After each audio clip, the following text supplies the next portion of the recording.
बनवणार आहे भोपळ्याची धपाटी. लागणारं साहित्य: भोपळ्याला कट करा आणि चांगल्या प्रकारे किसून घ्या. अशा प्रकारे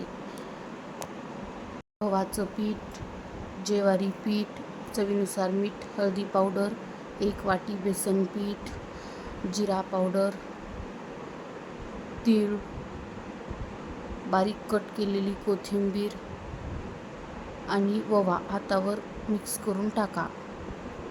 हिरव्या मिरच्या मिक्सरमधून काढून घेतल्या आहेत, ते पण मिक्स करा. किसलेला भोपळा टाका आणि त्याला चांगल्या प्रकारे मिक्स करून घ्या. एकत्र झालं पाहिजे. आपण बघू शकता एकत्र झालं आहे. धपाटी बनवण्यासाठी थोडंसं पीठ घ्या. थोडं थोडं पाणी टाका आणि चांगल्या प्रकारे पीठ मळून घ्या. अशा प्रकारे झालं पाहिजे. एक कपडा ओला करून घ्या.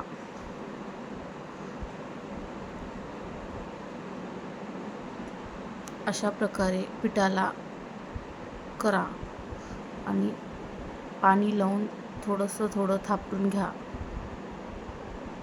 असे गोल आकार टाकून गोल गोल करून घ्या आणि तेल त्यावर टाका.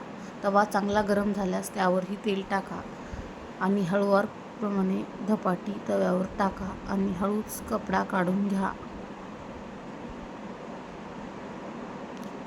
अशा प्रकारे धपाटी उठली पाहिजे. त्यावर पण धपाटीला तेल टाका आणि एक साईडचं भाजल्यानंतर पलटून घ्या.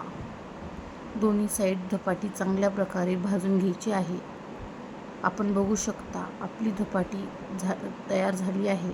धपाटी, दही, चटणी आवडली असेल तर चॅनलला सबस्क्राईब करा, लाईक करा, शेअर करा.